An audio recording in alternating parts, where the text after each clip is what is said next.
Hello friends, my name is Ali. I'm the owner and maker behind Mackenzie Crafts, and welcome back to my YouTube channel.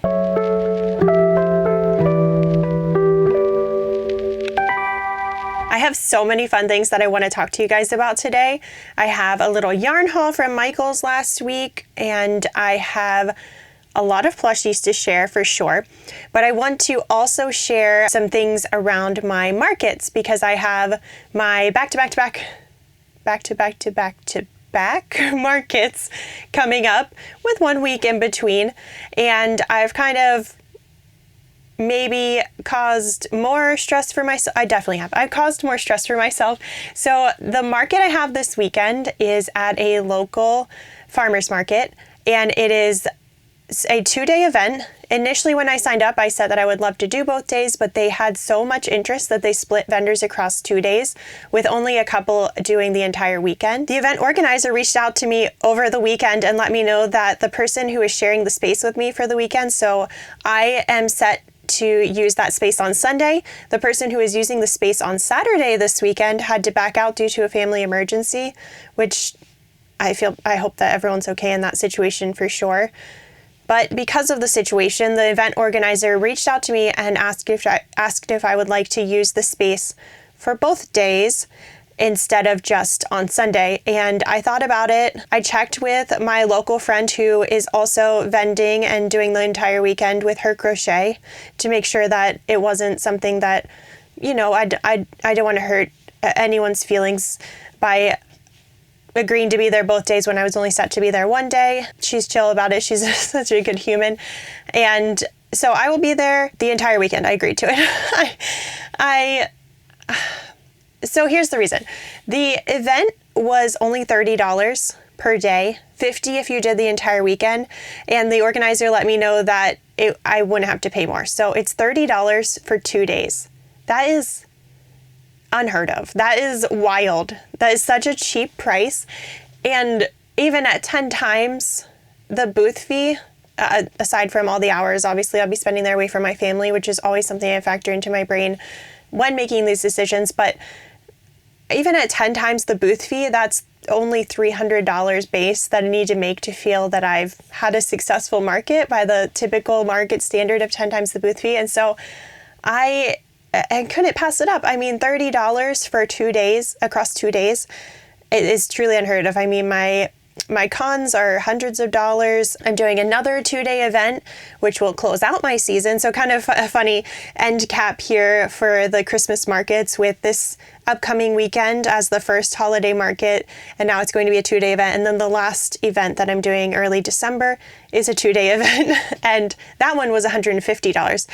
And granted, that's because I'm renting one of those kind of chalet shed spaces. And so it's a little bit different of a scenario. And I'm really hoping that investment pays off for that one, because obviously 10 times the booth fee for that will be $1,500, which is significantly different than this 2-day event this weekend at $300 for that. So I figured, why not? I checked with my partner, obviously, to make sure he was all set, because he has to take over with my son anytime I do an event, and he's the most amazing supportive human. So of course he was all about it. So I am doing a 2-day market this weekend. I of course am going to take you along for that ride. After I wrap up this vlog, I will be starting a market day vlog, and I will show anything else that I make this week in that vlog rather than in a kind of a weekly makes video next week. I'm not sure what day I will get that market vlog out. I either will edit a past vlog that I have all of the footage for the markets that I have recorded and haven't uploaded yet.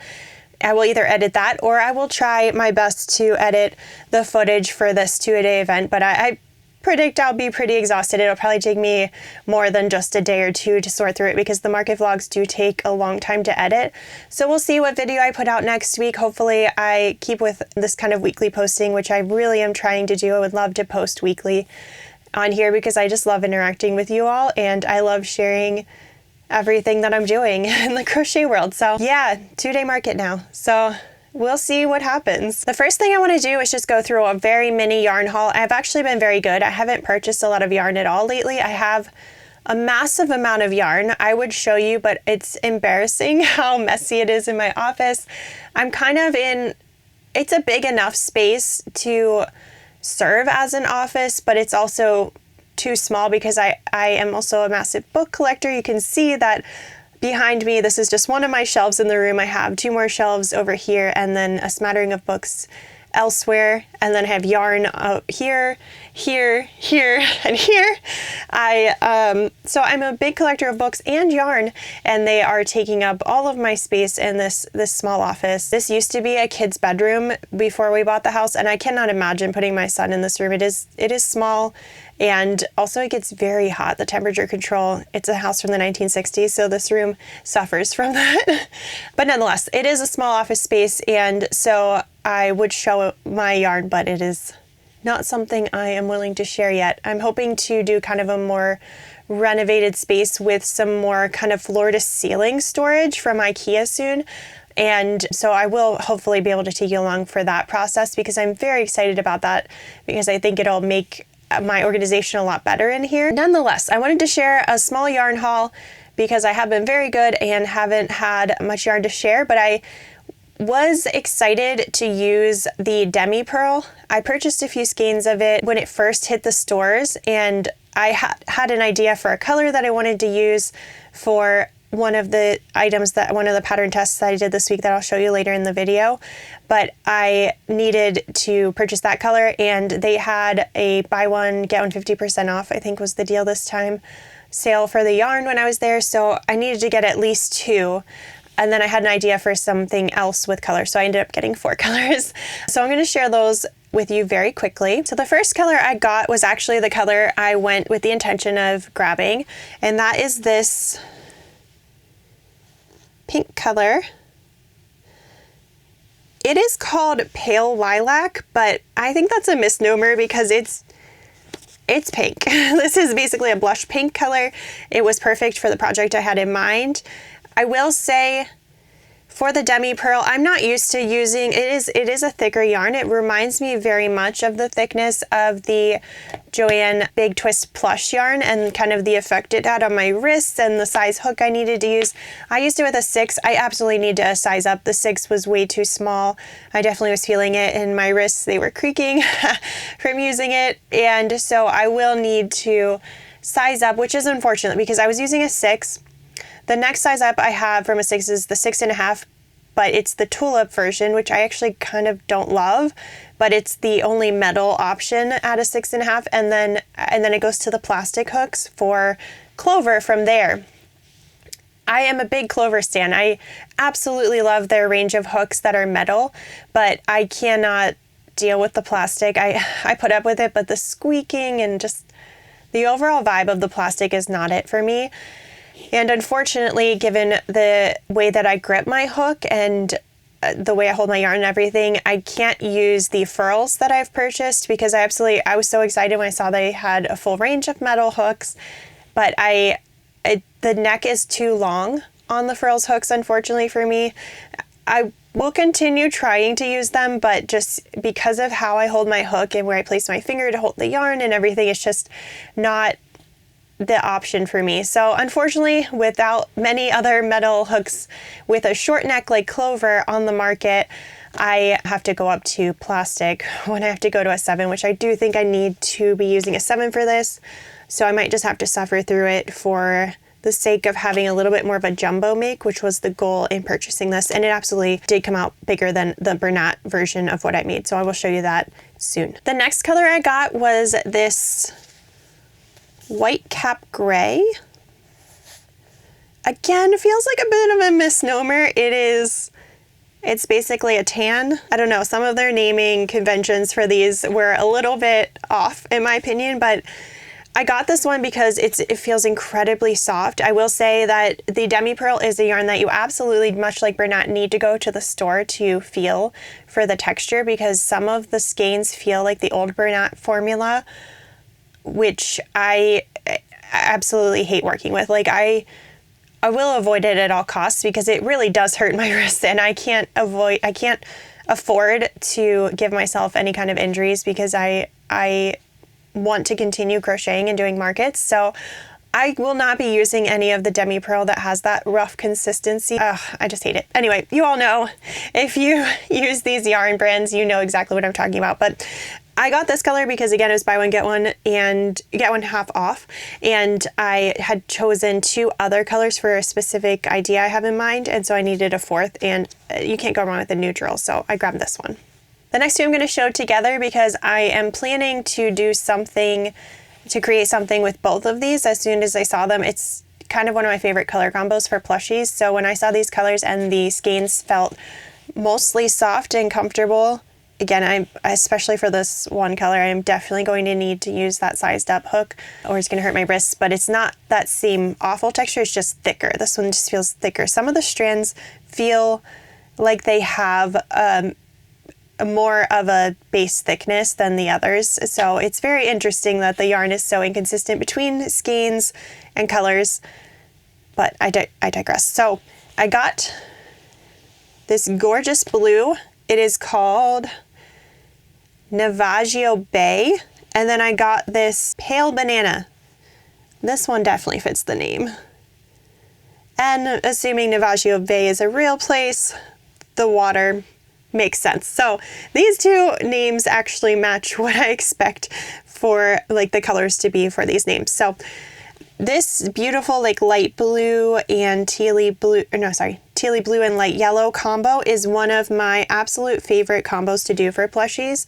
So I have in mind something that I will hopefully make with them, but I might make a couple things because I do absolutely love this combo, and I love the richness of these 2 colors and how they look together. They're like just such a beautiful pairing.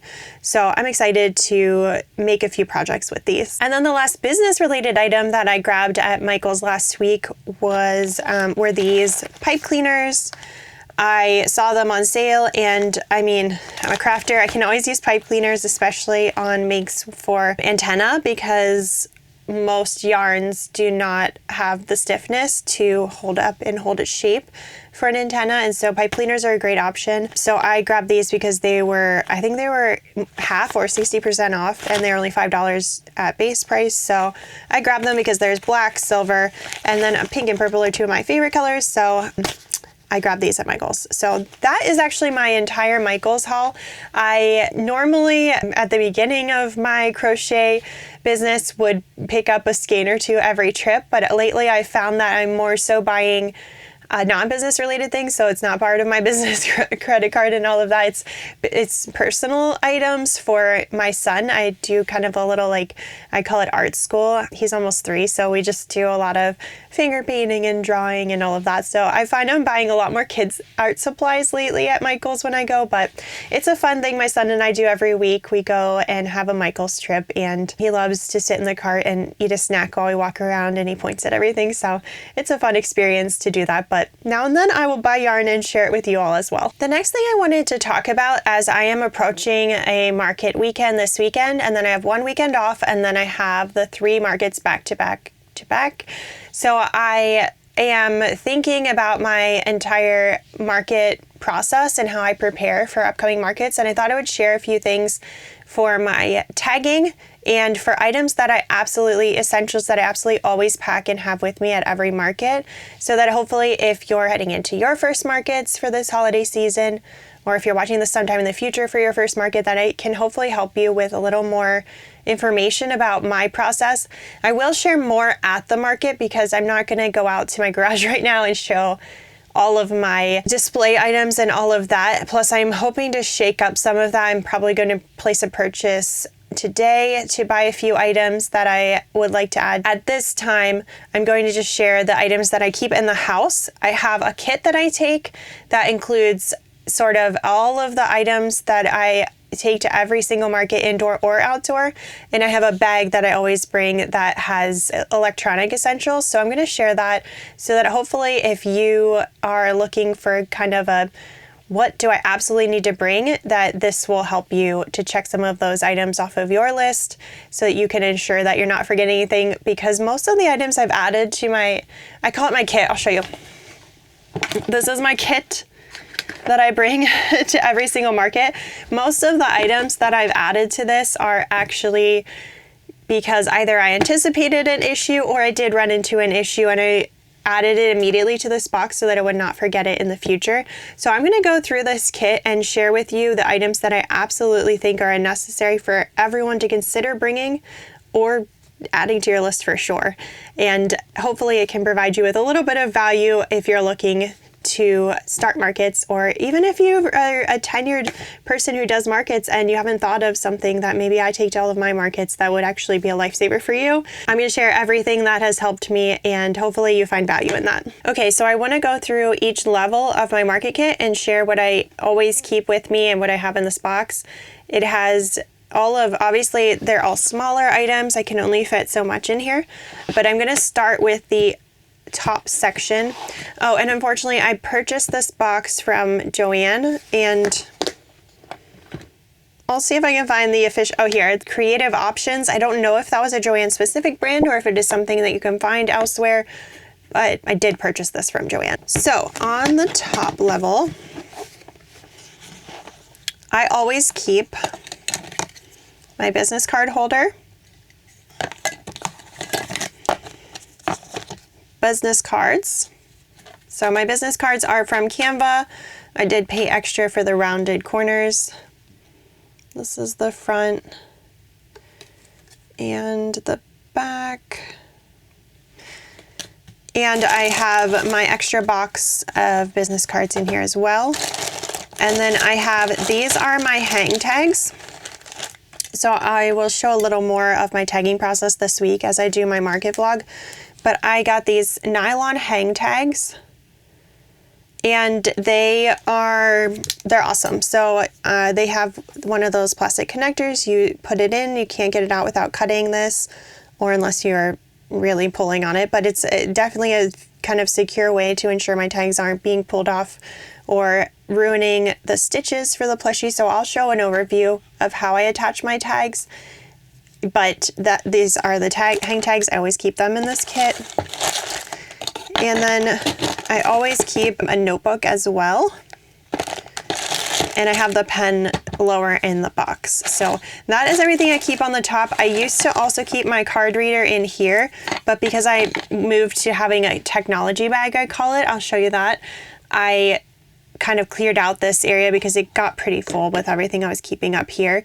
So I moved to having more of a tech bag so that I could have a separate space for those items. Okay, so moving down here, this actually opens, move myself back here, to reveal 3 different boxes.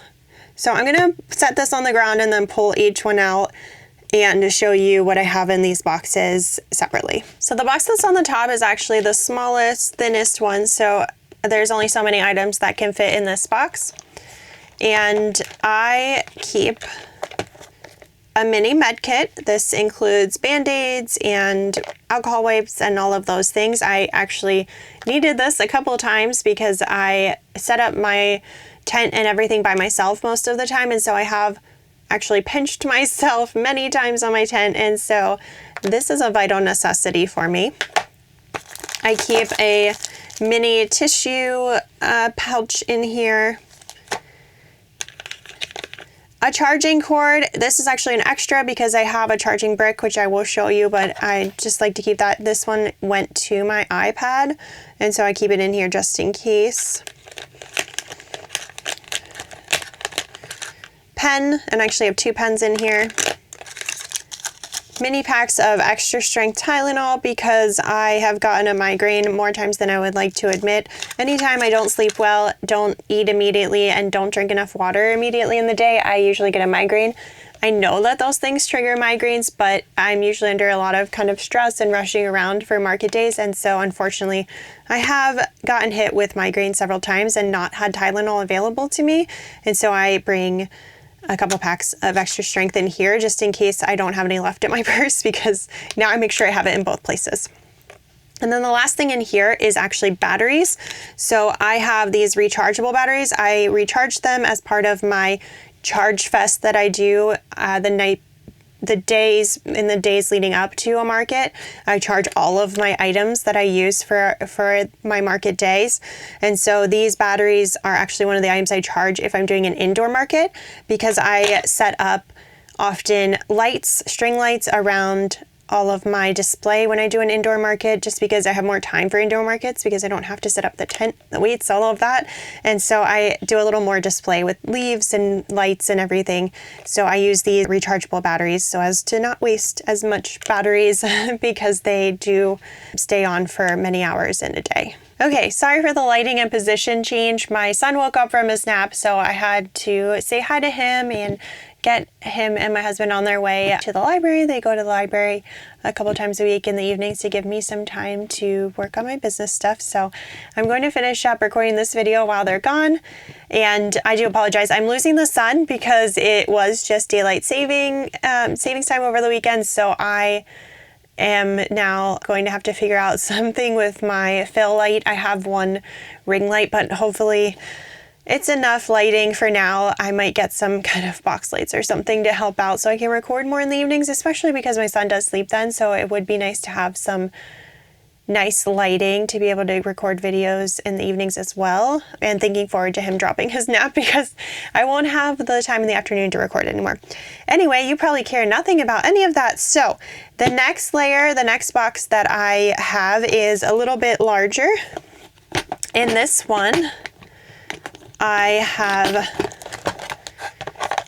scissors. Highly recommend you always bring a pair of scissors. You never know when you'll need them.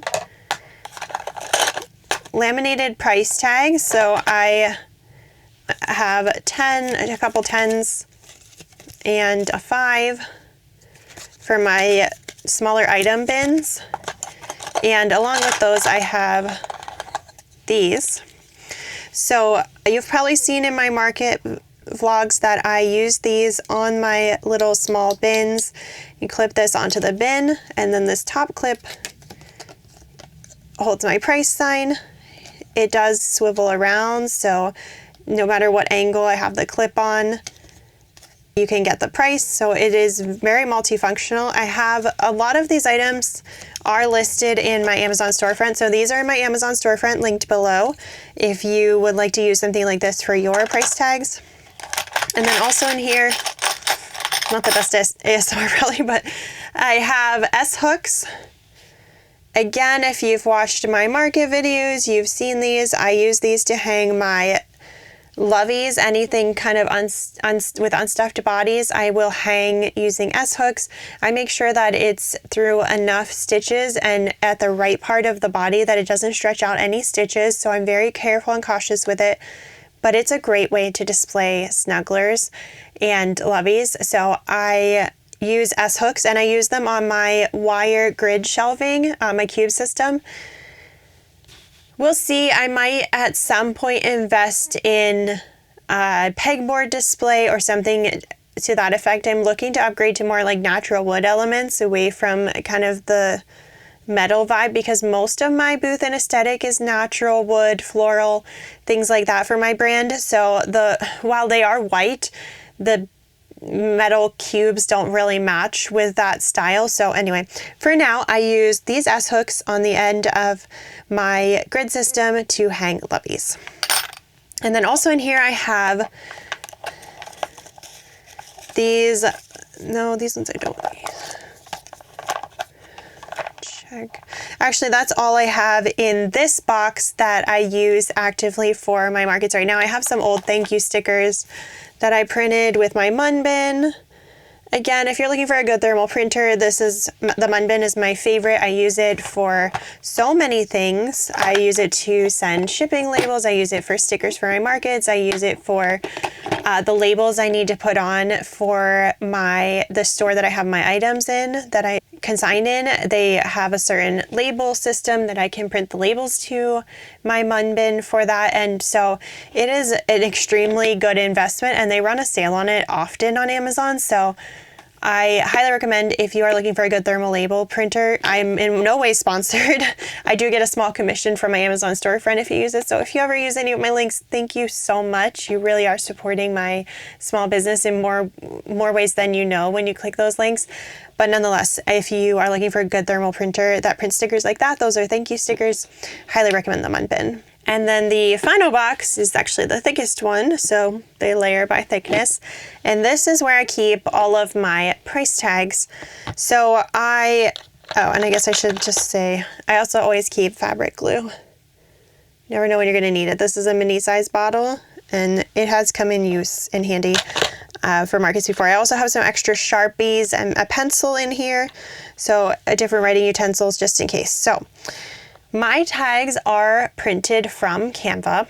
I wanted to have a nice thick quality paper, and unfortunately the printer that I chose is the EcoTank, and EcoTank printers do not accommodate thick paper. The limit is probably like, I think it's like 40. It's very low. It's not, you can barely print anything. So I definitely can't do 110 pound weight paper for my tags, which is what I prefer, heavier weight. And they also, I pay extra for the rounding of the corners. So the only thing I have to do for these tags is add a pinhole to the top to put my hang tags through. So this is the front of my tag. I will, again, probably talk a little more about these when I'm actually tagging my items for this week. So something that I might do in the future is update this to include another line that says time to complete, because I have noticed that's something that my friend Erin, the crochet carpenter, does. And one thing that truly I am not a fan of is pricing my crochet based solely on the size it came out, because something bigger could take me not that long at all if it's using jumbo yarn, whereas something could be small and yet intricate and have taken me very many hours. And I think it's unfair that I can only price a certain low amount because of the size.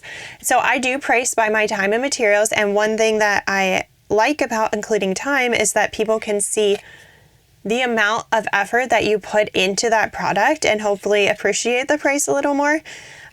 Most of the comments I get are from children. I mean, they don't understand the value of handmade. They're used to seeing cheap tchotchkes at the store.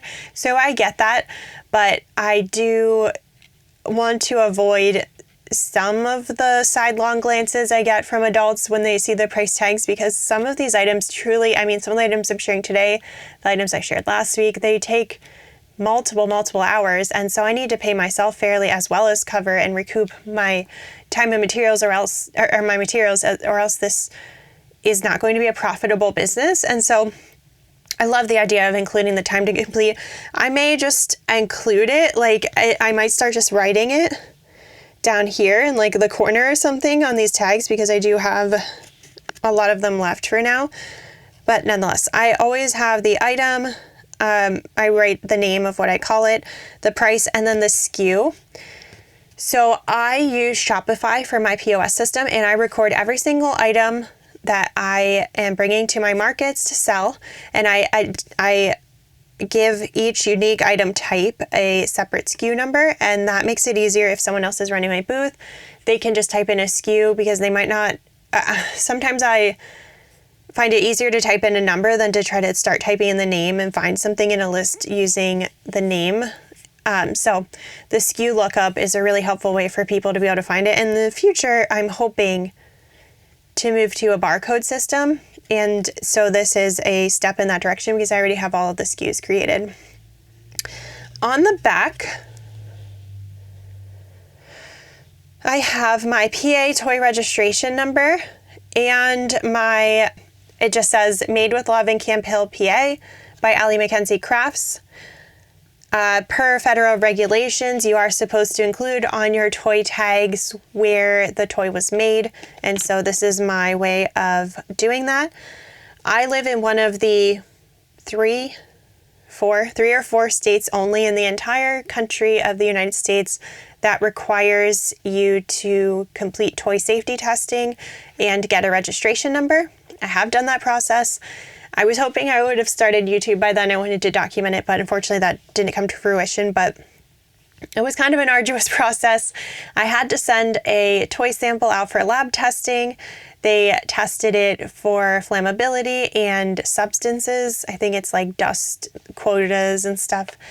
All of the yarn I use and the stuffing are certified safe, which is at the federal level acceptable as long as you have the certificates proving that those companies have done safety testing on the products you're using to make your plushies and toys. It's fine, but in Pennsylvania, if you are selling to anyone under the age of 18 or giving them as gifts, they also say that, which is quite wild, but I get it. I want kids to be safe. I'm a mom. I do completely agree with it. And I also do know that probably 75-80% of the people vending at markets in Pennsylvania with plushies are not complying with the state regulations.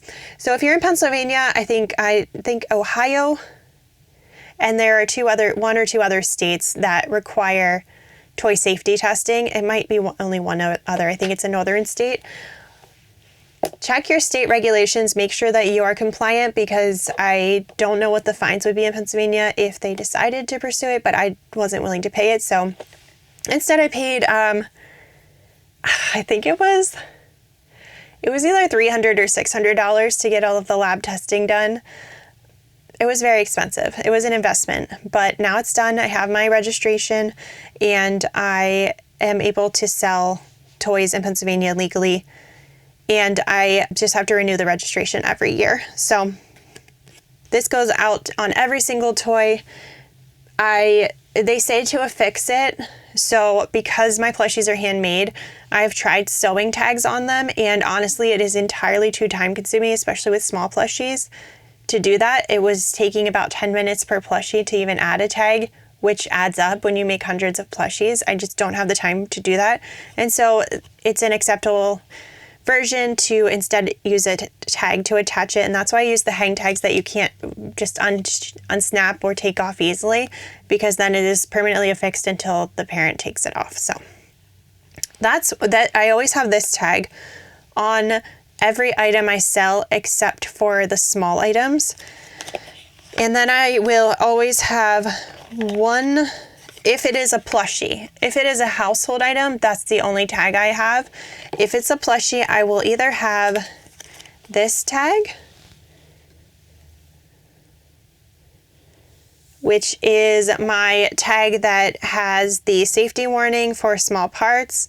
And it just has, this item is handmade with love, spot clean as needed, lay flat to air dry, machine wash not recommended, and the safety warning about not suitable for children under 3, and adult supervision recommended. I put this on any item that has safety eyes. And then this is the other one. I can't tell if it's focusing. I don't think it is. This tag I put on any item that is an embroidered eyes item, or an item that I didn't add eyes to, like some loveys I don't add eyes to. So this item just says how to take care of the lovey or stuffy or plushie, whatever it is. Because if it has embroidered eyes, then that means that it is safe at the federal level and at the Pennsylvania level from needing to have the safety warning, because there is no small parts. So I will include one of those tags depending on which type of item it is. So every plushie always has 2 tags affixed with the hang tag, so it's always these 2. And then for my small items, so my $5, $10 items that I don't want to honestly waste my nice tags on, I use a handmade tag that I have that is, I just do this little square. Just not gonna focus, there we go. That has my PA registration number and the made with love and location, and then my warning is on the back for the safety eye warning. I put that on everything, even my gummy bears, which I don't have eyes on, just because I'm not going to make specialty tags for embroidered eye plushies, so it's okay to have more information than necessary. So I make these little tags myself and attach them to the smaller items that are in bins with the price labels, so that I do not need to have a pricing tag on them. and they're small enough that I feel people don't need any additional information about them other than what I'm required by law to provide in my state. So that is everything that I have that is included in this specific kit. And then I have my electronics bag. So I'm just going to quickly go through that, and then we'll move on in this video to my weekly makes. Just really quickly, I also always recommend you bring a lint roller. I have needed this pretty much every market, especially because I have all the plushies in a bag together. Sometimes if I've used some fur yarn or something, little pieces of it will get on other plushies. And so I use this to make sure that everything is clean and ready to go on market day. So highly recommend you always bring a lint roller. And then non-electronically, but also something that is a lifesaver for me, is this money pouch. Very strong Velcro, multi-fold.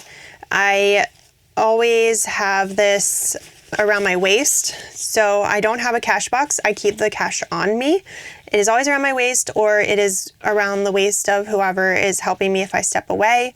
I highly recommend using a cash bag like this because you don't have to worry about a bulky box or anything.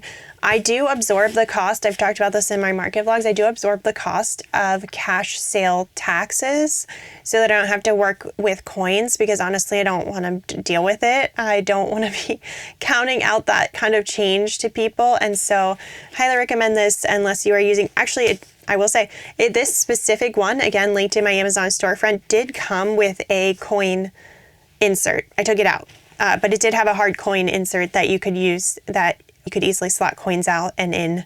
So this is actually very useful no matter what your cash needs are for a market.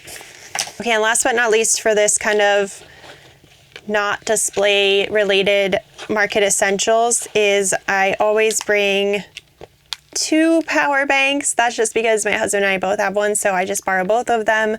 I charge them up the night before, and these, I have never had an issue. Even with using my iPad for a 11-hour day, I was able to keep it charged with just one power brick, but the power brick can charge my iPad, my point of sale card reader, and my phone. So highly recommend that you invest in a power brick of some kind. I know this brand I tried looking on Amazon and you can't find this exact one anymore. We bought them years ago, but I think I linked in my storefront a good option. So highly recommend you get one of these. And then next is that point of sale. So I use Shopify. I always keep it in this box just because I want to keep it safe and secure. So this is the Shopify point of sale. It's actually really awesome. I love it. It does have a card insert part, but I've rarely had to use it. And then it has the tap to pay. I have had to navigate all kinds of situations with Shopify point of sale, and I've never had an issue. So I have done split transactions where it was half cash, half card. I've canceled transactions with no issue. I've had multiple different situations, and the point of sale has held up every time. So highly recommend this. And in conjunction with that, I do use something that I know is probably not feasible for everyone. I decided when we upgraded our phones to add on an iPad to my phone plan. So I have this iPad that I take. This is my market iPad. It's my business iPad. It's separate from my large iPad that I use for drawing and everything. This is just solely for markets pretty much. I charge it every night before a market, and I charge every item here. It's very important to me that I charge them the night before because things like the point of sale card readers start to lose juice and charge sometimes within 24 hours. So I like to just charge it the night before. But nonetheless, I decided to use an iPad on my phone plan because I didn't want to deal with hotspots. I didn't want to deal with Wi-Fi. So I decided to use something that is fully on my service, and it's been perfect. I have not had some of the issues that I've seen others have. The only time I would run into an issue is if I was somewhere that was like a black hole for service, which I don't think I would be doing a market somewhere that remote. So it's been wonderful to use an iPad as my point of sale system. Plus, when I was recording on my cell phone, I couldn't do transactions and record on my cell phone at the same time. And so it's nice to have the iPad solely as the point of sale system. Now my phone is used for phone purposes and my camera will be used for recording content at the market. So it's nice to kind of expand my electronics to accommodate all of these different needs. I also like that people aren't touching my phone. You know, sometimes you need a signature or have people type in their phone number or email to get a receipt. And it's nice that I don't have to hand over my personal phone. I can use the iPad and wipe it down, you know, at the end of the day instead of having something that I have near my hands and face all day. So again, I know it's not something that everyone can invest in, but it was actually super affordable on our cell phone plan to pay for this because there was a deal running. So look for deals like that if you're interested in doing this. Okay, I have absolutely lost my daylight. So I'm really hoping my ring light is providing enough lighting and that it looks good. I am now going to share my makes from the week and I'm super excited about them. So I have completed, I can't even count them. I've completed a lot of plushies this week. The first one that I got done, this pattern released, oh, you got a little sneak peek. This pattern released on Saturday and I was playing the worst game of yarn chicken ever. So I actually have never lost yarn chicken until this make, and I am quite sad that it happened, but it feels good to know that I'm truly using up so much of my yarn that I needed to, but nonetheless. This is the pajama boy. You'll recognize him as Ralphie from A Christmas Story. Ralphie and A Christmas Story completely are a part of my childhood. So as soon as I saw this pattern, and it is by No Way Jose, and I will put his handle on the screen here. But as soon as I saw this pattern, I knew I had to test it. I've kind of intentionally bent the one ear to kind of emulate how it looks when he's on screen. The little feet, the little bunny feet are so cute. And then these eyes are painted by me. They're just a fun blue that I did. And then the glasses are actually felt that I cut with my silhouette. So I have been wanting to use my silhouette to cut felt pieces out for some time, but I just didn't take the time to put my rotary blade in and mess with the settings and figure out what works best for the type of felt I have. I will say this felt that I used is actually very thin felt. I do want to invest in a thicker felt because I don't think that the thin felt is a good option for using when cutting with the silhouette because I did have a few pairs that ripped before I got a pair that worked out to attach to its face. This is glued down with fabric glue and it's very secure. I left some parts intentionally not glued so that it's like real glasses. It's not like fully like affixed to his face. It has some lift intentionally, but I absolutely love this guy. And you can't really tell that I lost yarn chicken, right? You don't even know what color it was. So I lost yarn chicken on the main color. This, I'm not gonna remember. Is it No, Cotton Candy. Cotton Candy. This yarn is Premier Basics Chenille Brights, and the Cotton Candy yarn is the one that I ran out of. So these arms are actually supposed to be 2 rounds longer. But I think he's cute. I think the arms work. I don't think if you didn't know, you would notice that he had arms that were a little short. Oh, and he has a little bunny tail too. I love this pattern. It came out large. I feel like I have a problem. I can't stop making big things. He came out very big. He's gonna have to be another 65 or higher item on my table. But perhaps I'll just be known for that and we'll see what happens. I love this pattern. I absolutely love it. The Premier yarn colors were perfect for it.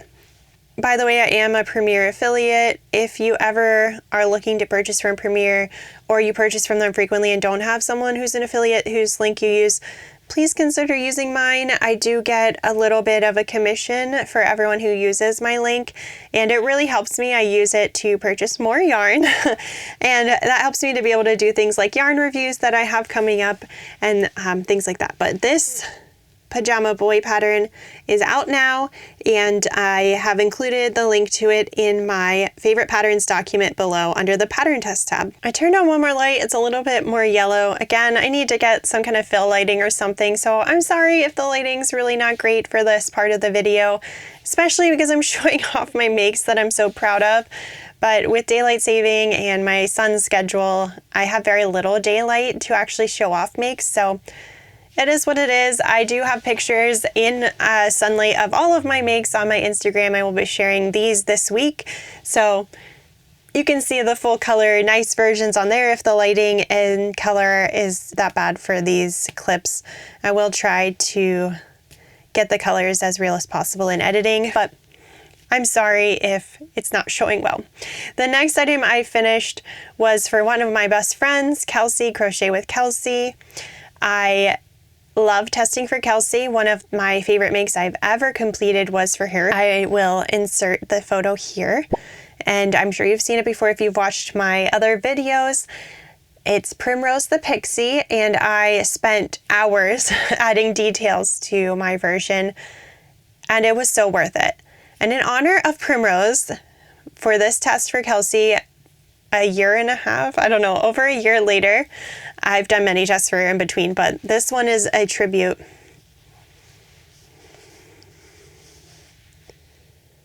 Oh my God, I love her. This is Elowen. Elowen has a wonderful little belly and some nice little chunky thigh vibes. The base pattern does include the hat. It does not include the mushroom version. I made my own spots, but the base pattern includes the full body and hat, as well as the staff.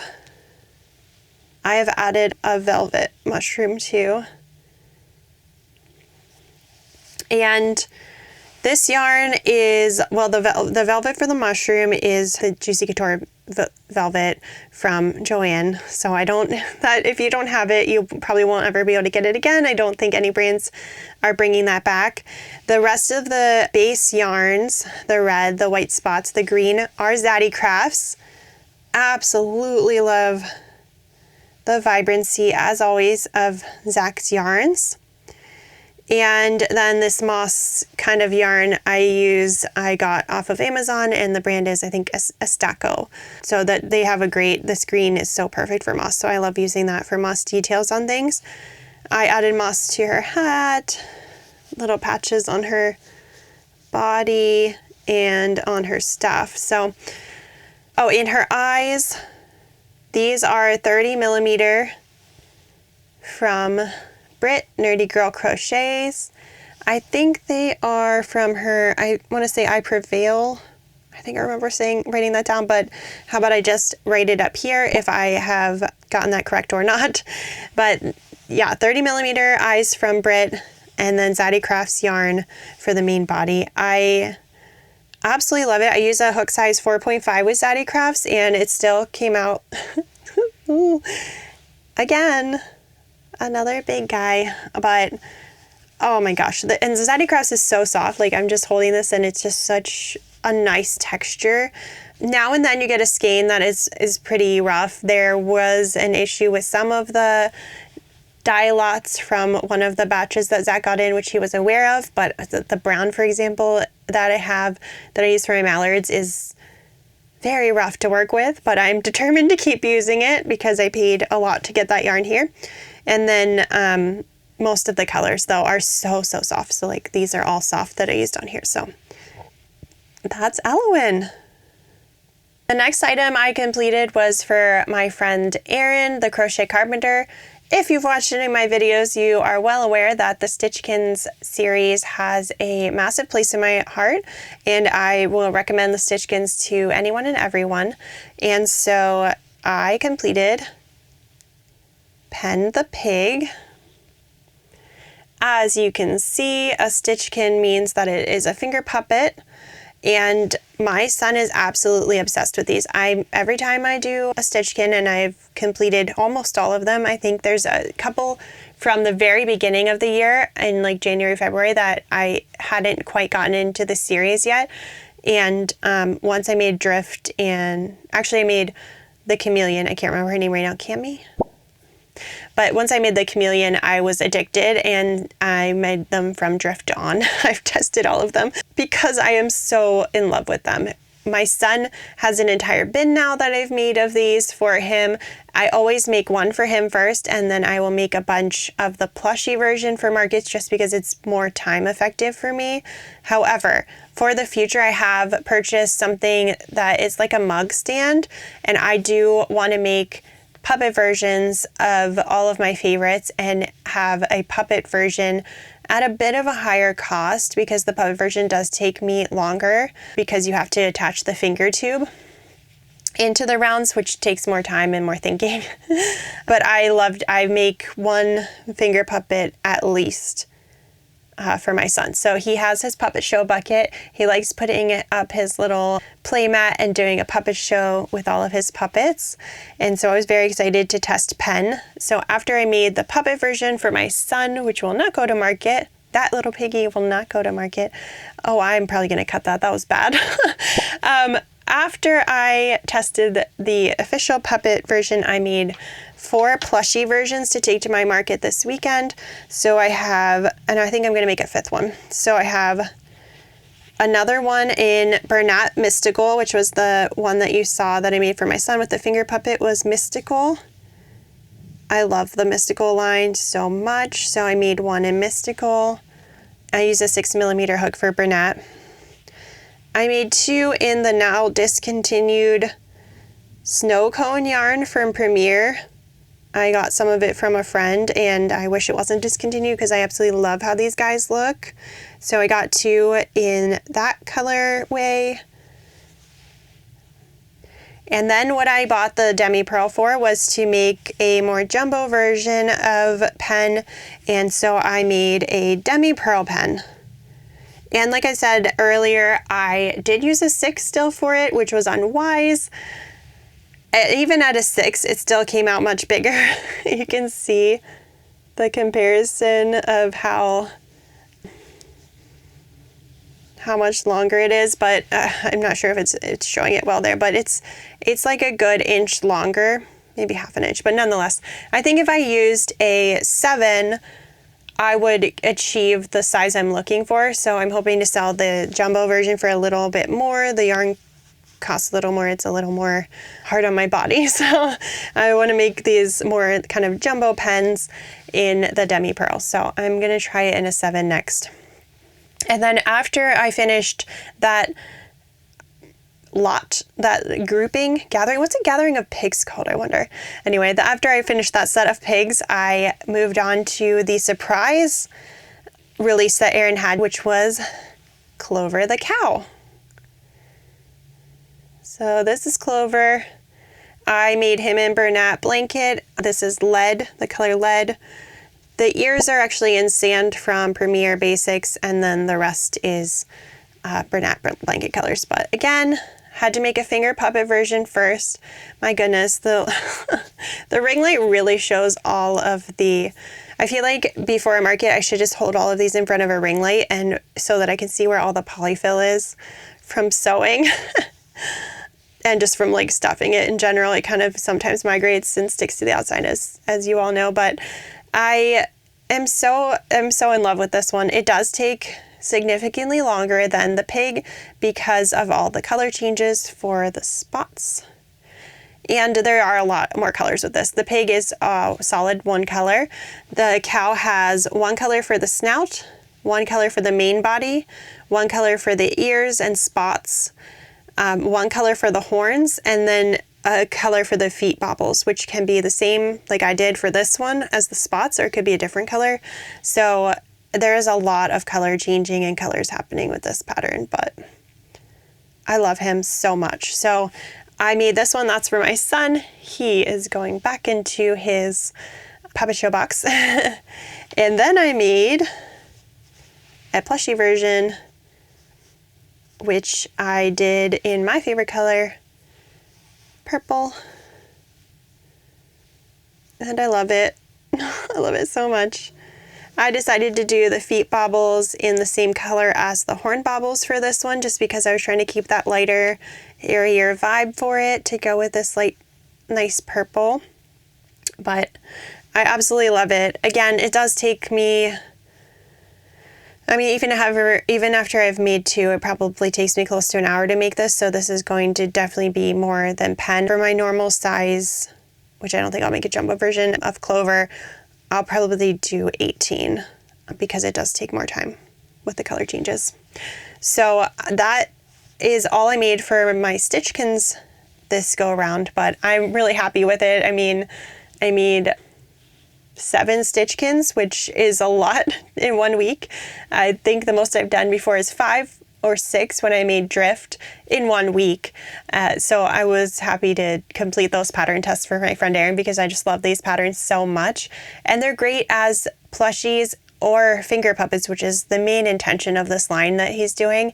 And I really want to honor and respect that, and highly recommend that you make them as finger puppets first too, just to get a feel for it and see if you would like to use them as that for your markets. I know my son is obsessed with them, so I know other kids will be. I just need to wrap my head around how I want to display them, how I want to price them separately from the plushie versions because they do take more time, and how many I want to make versus the plushie versions. Like, to test it out, I might make one of each of my favorites and put them on that display. It's a small kind of mug display tree thing, so I think it can only fit 6 to 8. So yeah, I have to think about what I want to do there, but I highly recommend the Stitchkin series. If you haven't purchased any of them, again, all links to my favorite patterns, including these, which have released today. At the time of filming, it's Monday, November 3rd. So these patterns just released and I highly recommend you grab them. Oh, my throat is starting to get sore. I need a little water break there. Okay, so the next one, I only have 3 more items to share before I close out this weekly makes video. The next one took me a very long time, and you will see why when I show you it, but I'm so happy with the result. This is Jolly, the Jester Frog. I mean, he's so good. This pattern is by Holly's Yarn Creations. She is a fantastic designer and friend. I absolutely love her patterns. She always has a very unique style and vision. I've never seen her make a pattern and thought, oh, that kind of looks like so-and-so. She's always unique. She always stands out. She always comes up with such amazing ideas. And I mean, I tell her all the time how impressed I am. And she tells me to stop complimenting her, but I will never. Because look at this. So this Jester Frog is made in several pieces, but you do surface crochet a lot of the things. So the ruffles around the neck, the arms and the legs are surface crocheted on the hat piece. This is all crocheted. These two are crocheted together, and then you create and sew on the ball. This shirt, so you crochet his feet into his body. The head is crocheted separately, and then you leave a row of front loops that you then work the shirt into. And so because it's a dual tone shirt, I had to weave in like 48, I want to say, more, maybe over 30 ends I had to weave in because it is half and half, and it's crocheted onto the body as a surface crochet connection up here. I had to cut every single one, and because it's a shirt you can flip up, I wasn't going to tie the ends. I did tie one thing, which is this. I didn't want to weave in the gray, so there's one knot that's all the way up here at the top of the shirt, but otherwise every single end is woven in. And so that took quite some time. I hate weaving in ends. But was it worth it? Let me know in the comments. Was it worth it? I love him. He's a monochrome baby. I decided to go with kind of a classic black and white jester vibe, and I went with dark gray and light gray for the accent colors. His eyes are, again, Brit Nerdy Girl Crochets. I think these are called Einkrad. They're from her Sword Art Online collection that she just had open for orders last week. And they were the perfect gray color to go with this monochrome guy. So this is Jolly the Jester Frog from Holly's Yarn Creations. I love him. Go into it prepared for a time-consuming project. He came out not as big as most of the makes that I've been showing you that I call large. He's a medium size, and yet his details and time took longer than some of the large makes. So he's a time-consuming project, but with good reason, because just like so many details. So many details. So absolutely love him. Oh, and all of the yarn for this project is Zaddy Crafts. Again, super soft, great quality, never sheds. I am not sponsored, although I keep telling Zach that I will happily be a salesperson for his yarn whenever his brand grows enough to do it, and he's aware of that because it is my favorite yarn and it was perfect for this project. So again, 30 millimeter eyes, 4.5 to use my Zaddy Crafts, and the pattern's by Holly's Yarn Creations. The last items I have to show you are more in the $30 range, and these are the last items I made, so I have 2 more items to show you.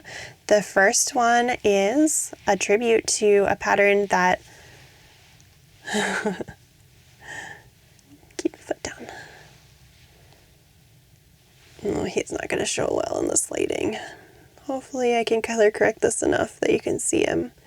He is absolutely adorable.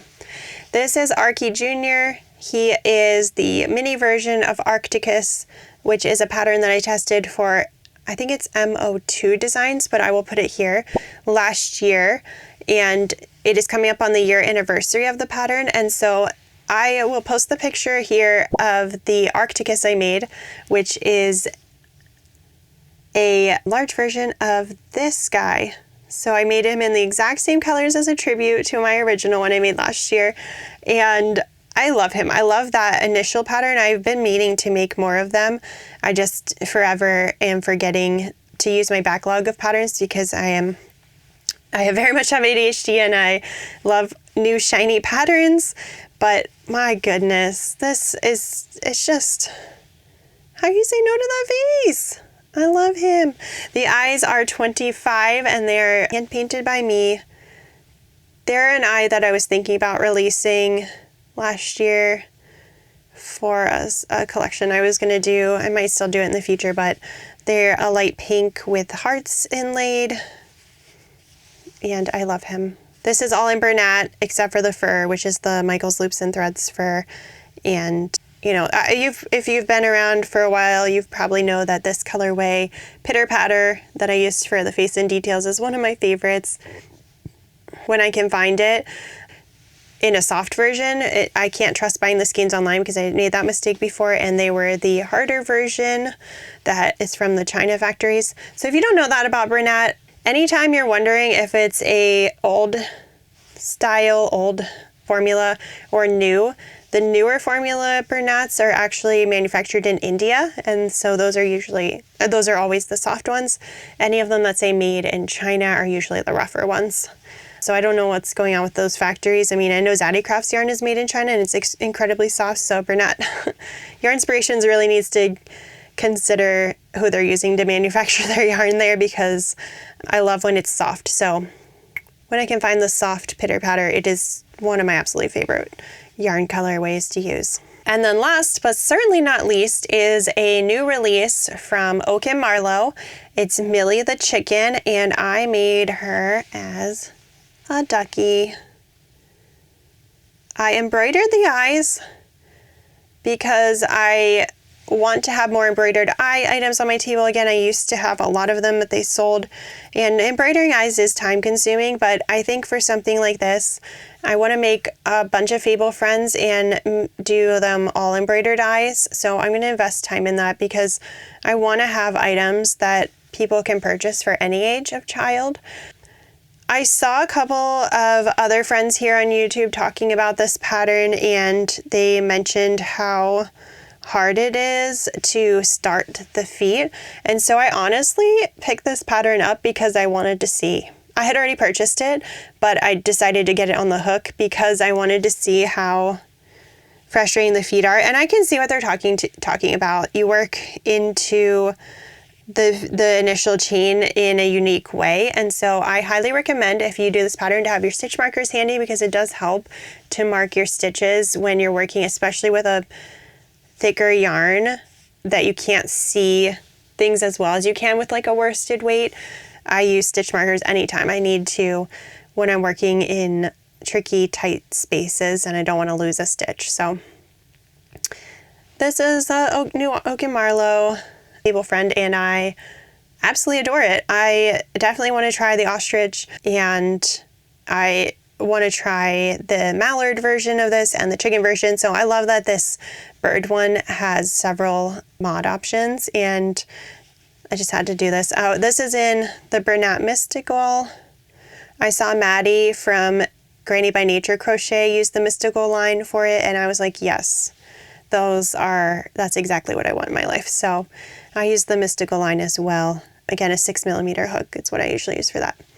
And embroidered eyes.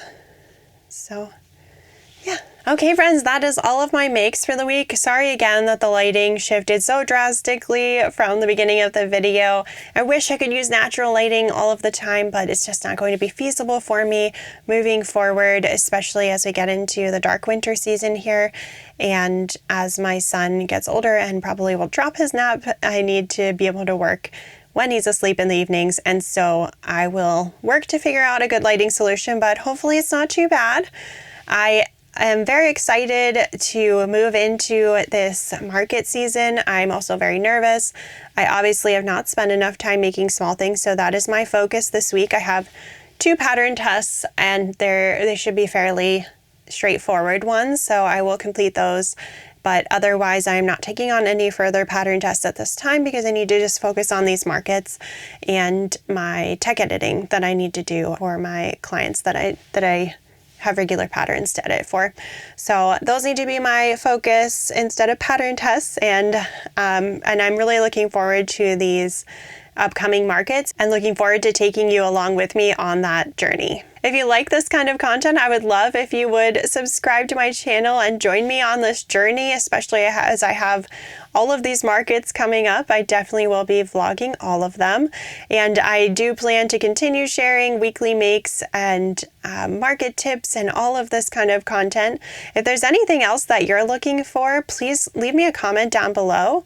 And if you have some markets coming up, I would love to hear what your busy Christmas season looks like if you do markets as well. If you could also give this video a like, it helps the algorithm to know to push this out to others who like crochet content, and it helps my channel continue to grow. I do have some big goals as I move back into producing content, and one of them is that I will continue to try to put out at least 1 video a week. I'm hoping at some point I will be able to double my efforts, but for now, at least 1 video a week. And I have a lot of ideas in the works. Obviously, it's going to be a lot of market vlogs up until I complete this last market, but then I have some other ideas of things that I would like to share with you all. But for now, I need to sit down and make some of these small items that I've been avoiding. So until the next time, bye!